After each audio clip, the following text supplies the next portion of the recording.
It's been a long I time. know. How are you? I'm so good. How So you good to see you, sister. doing? You smell All right. so Welcome good. to the Oh, table. thank you, Ma. Welcome, welcome, welcome. So good to see you. Yes. Hi, beautiful. Being here. Finally, the red table. The red Yes. table. Wow. Yes. Thanks for having me. Bobby, thanks for coming. I'm so glad that they introduced Bobby in such a nice way. I mean, he really deserves it. He's been through everything. And my heart just continues to break for that entire family, you know. I still have questions behind Whitney's death and Bobbi Kristina's death. And, you know, Bobby, he's been through a lot. He went to the Red Table today, the Red Table Talk with Jada Pickett, Willow Smith, and her mother to discuss everything. You know, he just recently lost one of his sons, Bobby Jr. That was a few months ago. And he discussed it all. So I am going to allow you guys to listen.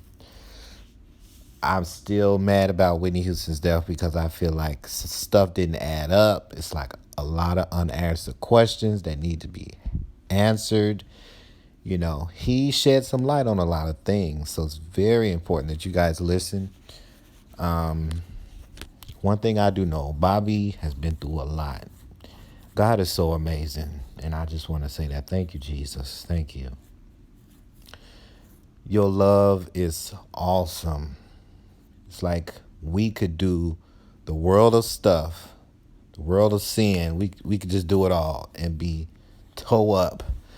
But yet you still love us. You still hold on to us. So I thank you. In spite of our mess, you still love us. And that's so beautiful. That's so beautiful. Years ago, Bobby Brown and Whitney went to Israel, I believe, the Holy Land. And they were, you know, going for, you know, healing and things like that. So they went to the Jordan River and got baptized, all that stuff, right? So they got to Jesus Christ's burial site, and Bobby Brown wept. He cried. And it's like he gave his all. I believe in that moment, Jesus was like, you know what? I got a plan for you. I got a plan for you. That's the reason. In my heart, I believe Bobby Brown is still here with us. All that he's been through, he's still with us. So God, you're amazing. Jesus, I love you, and I just thank you. I thank you for being there and just for continuing to love us in spite of our mess. The story is powerful. Bobby Brown is going to just talk about his whole testimony, and I think you guys should listen. You know, they talk about families needing counseling and, you know, family counseling, and it that stuff is good to have in a family, having therapists to talk to, and you know, as African American or white or whatever rationality we are, we all need that, you know. We all need that. And we shy away from it, you know. We do shy away from it. I'm definitely guilty of that. But there's people that we need to talk to if we're having difficulties or issues. And we're human. We're only human. So we need that. We need to speak to people that are skilled in that profession, you know. So you guys, I'm gonna let you guys listen, and I hope you enjoy. And rest in peace, Whitney. Whitney, we love you. Like, oh my God. Bobby Brown speaks about who he thinks was responsible for Whitney's death and Bobbi Kristina's. So, you know, and myself, I had my Bobbi Kristina story because I was there. I was working at the hospital that she was at when, you know, they brought her here to Chicago. So I was there. I seen Bobbi Kristina, and it was heartbreaking on every level. But Bobby, God got a plan for you. And I'm so glad that he He's using you. And I thank God. So here's the interview. You guys enjoy. Please subscribe, share me out. And I love you all. Thank you for watching.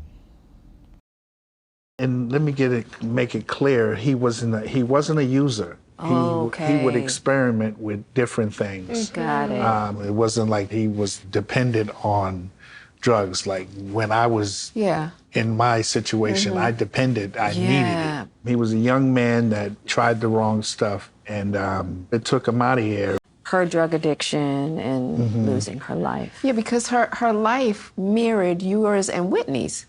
She saw firsthand things that were wrong, and Bobbi Kristina was a super intelligent, bright, not wanting to be like her mom or myself. I just think about the generational healing process. There's so much personal healing that needs to happen, breaking those cycles and moving into healthier cycles. Right. Absolutely. It confused things, and she unfortunately was stuck in a relationship, an abusive relationship with a man that, with a boy, I should say, that basically controlled her to the point where her life was taken.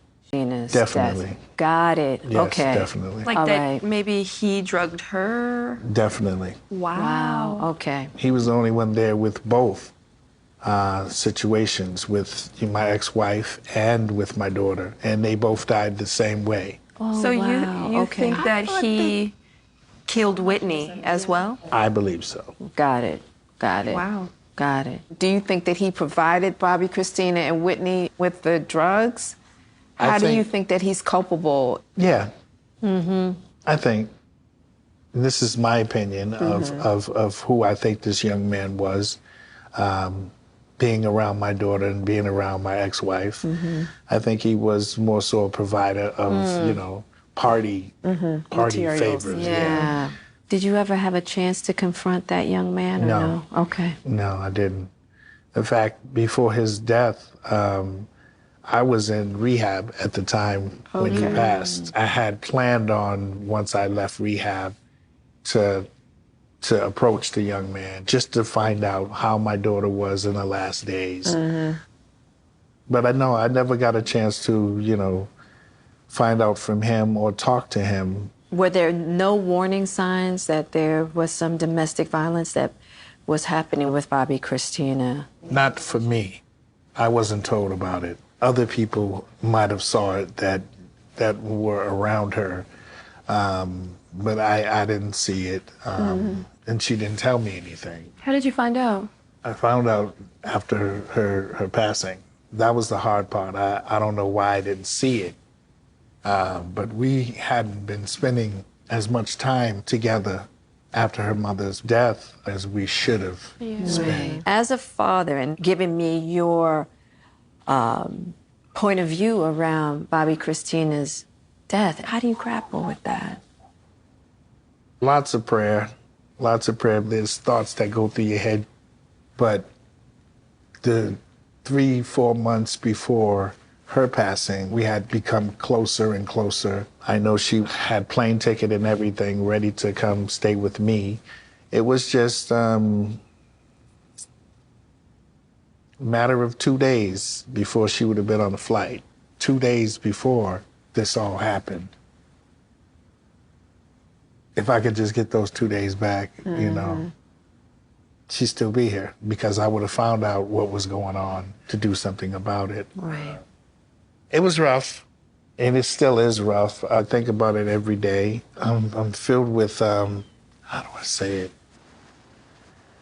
Like it's pushed down. I'm keeping it away from me Right. as much as possible, because I couldn't do nothing then, and I can't do nothing anything now. Right. It just doesn't make sense to hold on. We really beat ourselves up as like self-punishment. It's one of the biggest parts of the healing process, is that we do the best that we can. Right. And recognizing your powerlessness. Yeah. Yeah. You can sit and question, but In my own journey and my own therapy sessions, and even going through the steps, you know, trying to figure out the why of everything. That's the hard part. It's really hard. And sometimes I just couldn't always get to the answer. Like, I can't always get to the answer. And I realized that at the end of the day, it's really not that important. It is what it is. Now, what are you going to do about it? Starting Bobbi Kristina's Serenity House for us was essential to the process because domestic violence, it's like a hush-hush thing. People need to start speaking up. If they see someone in a situation like that, help them. All it takes is one phone call, find the counseling that they need. Right. And we try to help as much as possible. You and Whitney had an abusive, volatile relationship. The violence that we occurred was using. You know, that's violence in itself. Absolutely. Know, that's abuse. We abused drugs and alcohol. We fought hard verbally. And we loved even harder. Yeah. And that was the volatility that we witnessed on particularly on the show that you guys had. And the idea that if you're dealing with addiction, it's going to be messy. There's going to be some messy parts. Right, that's it. Verbally, it gets really messy. Our love was strong for each other. We showed it to each other time and time again, over and over. We just got caught up in that had nothing to do with how we felt about each other. Right. The love was always there. We tried so hard. We struggled really hard as a couple to get clean for ourselves. I got clean a long time before she did. We were already divorced. She was a strong woman. She was fighting really hard to save her own life. I had strength enough for myself at that time.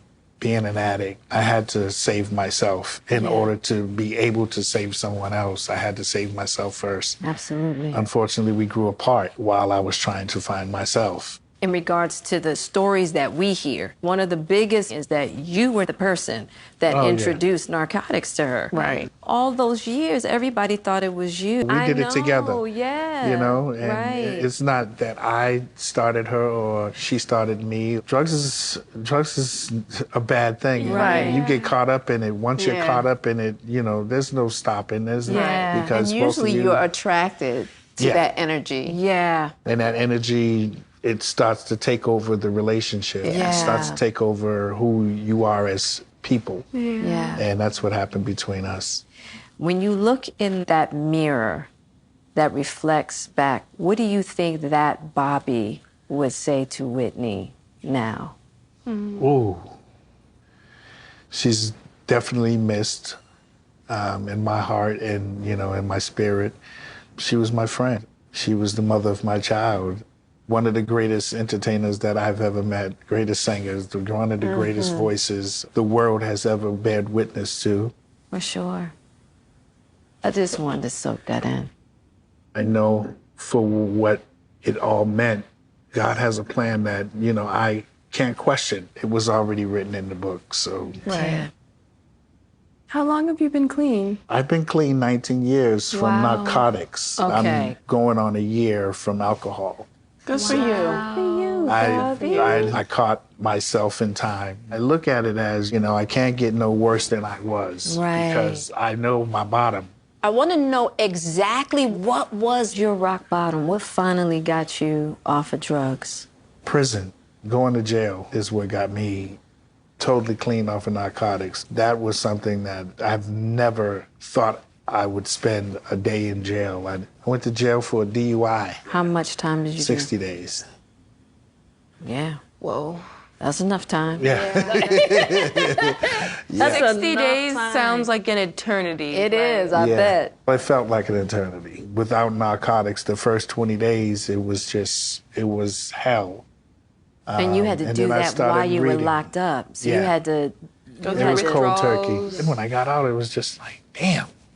I was glad that I was thankful that they put me in jail. I was seeing everything for the first time again. Everything looked beautiful. What made you decide to get totally clean from all mind and mood altering chemicals? Because you said you stopped drinking alcohol as well. Because I felt that with alcohol, I started losing bodily function. My body started shutting down. Because I was drinking that much. My body just was giving out on me. Even Right. with alcohol, I got to a point where I needed it. I wasn't getting drunk anymore. I wasn't getting a little tipsy anymore.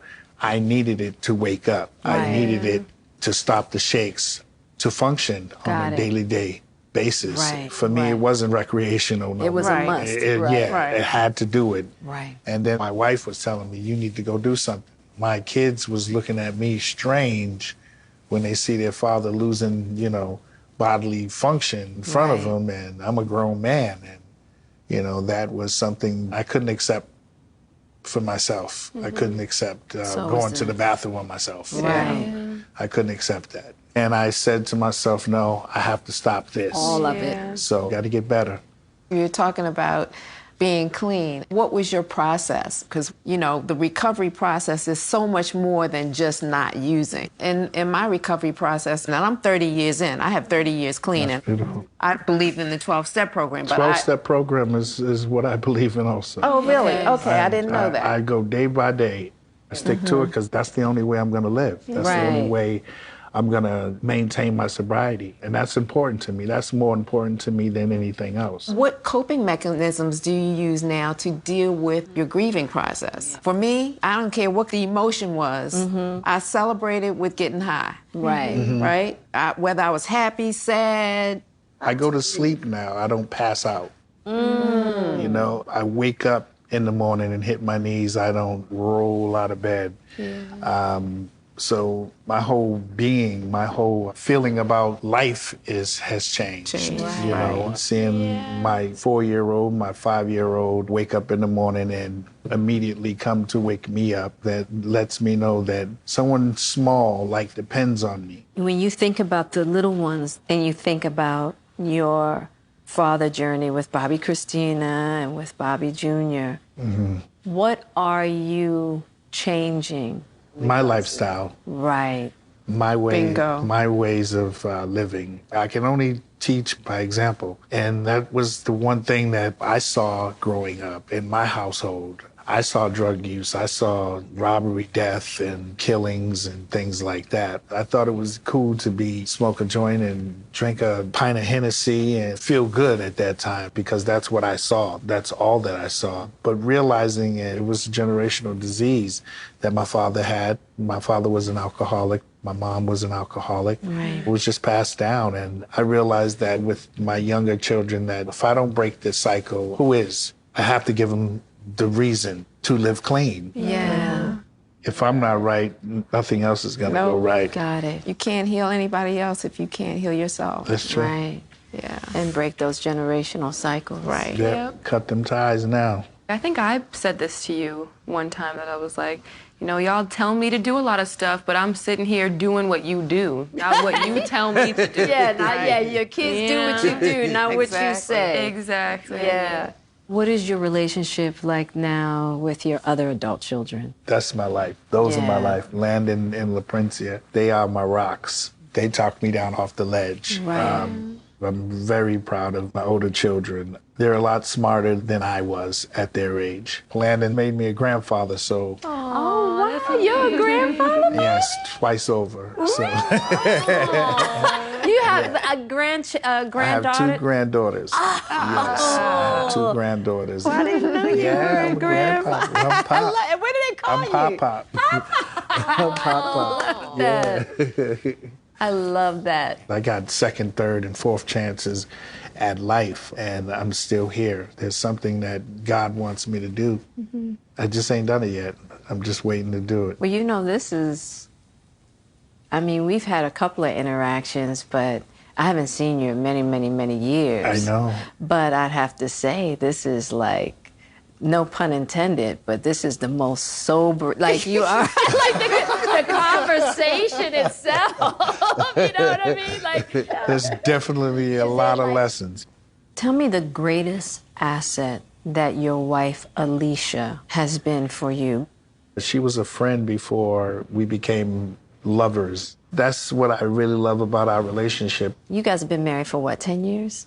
Just about. Yeah. Just about 10 years. Yeah. So she's seen it all. She's seen a whole She's seen a lot. whole bunch. She gives me the energy to want to live right, to live righteous. That's what a good woman does. Yes, Yeah. it is. I must commend good women for holding on to us knucklehead men and not giving up on us. Right. And I think she helped me see the good in me that I forgot about. All I thought about was everything that I had done in my past. Yeah. And You can if I get kept swallowed living up in that. if I kept living in the past about what I had done, in my previous relationships, I couldn't see the sunshine from where I was standing. That's interesting. But now I'm able to deal with everything that I had in my past and look forward to the future, knowing that I have somebody standing. The die love right there. With you being by his side through the loss of Bobbi Kristina, Bobby Jr., and even Whitney. Mom, Dad, Whitney, Yeah, Bobbi Kristina, Bobby Jr. Yes. That's a lot of That's loss. a lot of loss. It is. What has been the thing that you have wanted to offer to him? Unconditional love, but really a reality check. He had a lot of yes people. Got it. You would go, I'm not that one. I'm very direct when something is out of place and definitely red flags. I just want to be transparent and honest with him. were you close to Bobby Jr.? Yes, absolutely. Got it. He's such a dear, amazing human. And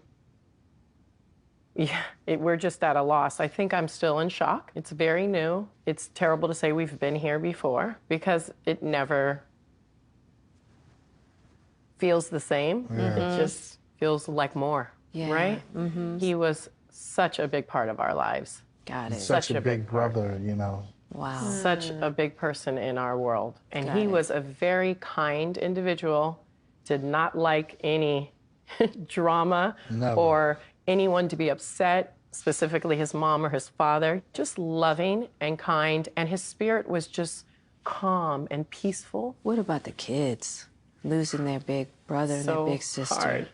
It's been rough for my youngest son. Cassius, yes. Cassius that's all he talks about, his brother. My brother. How old is he? He's 11. 11. Yeah. And that was his video gaming partner, Yeah. his everything, His dance teacher, his vocal coach. We just had a great conversation with Cassius recently because obviously with the news coming out of what was found in his system, it was high anxiety for me, Bobby too. So we talked to our therapist, how do we explain this? I want him to hear it from us. And with the tools that they gave us, we sat down and we spoke honest, truthfully, what was found, how he did it. We first asked what he thought. Right. Terrifying for a kid to think that maybe my brother went to sleep and didn't wake up. You don't want them to sit with that, right? Right.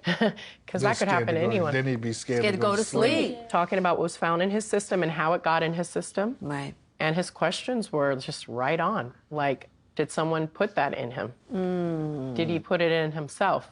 Did he know that was what was going to happen? Right. And as soon as we just had the Opened up to conversation, him. he was like solid and relieved. And you could tell he had what he needed if he was addressed or if he had to read something, let's just say, right? He's not confused.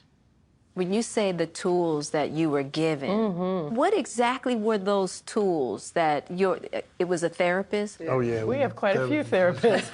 He has a therapist, I have a therapist. We all have therapists. That's beautiful. That's important. I'm just so passionate about therapy. Yes.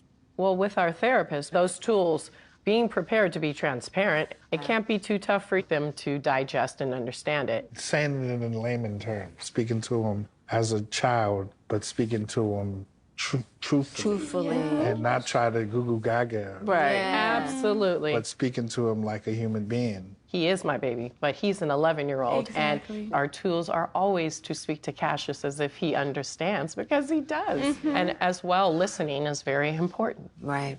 It's not just about what mom and dad are telling you, and we don't really want a response. what would you like to ask us? What are you concerned about? Do you understand everything we're speaking about? And he responded like what he wanted to know. He asked his questions. It's like, okay. He was like, okay, can we all have a group hug? And then we all just cried for a little bit. It was really important. You know, we try to hide crying and all that. Oh, right. Exactly. Is Daddy crying again? Yeah, Daddy's crying Daddy's right crying. now, but he's gonna feel better. That's Well, such let's a all go give Daddy a hug. That is Kids need beautiful. to see real life. And as a young Black male, allowing him to cry and allowing him to absolutely. see See you his Black cry. father Oh, yeah. Cry as That's well important. and He sees feel. He sees it. Right. And I think that's one of the biggest healing processes for children that have been, you know, in traumatic know situations, you know, for with their sure parents. The moments in which you and Dad were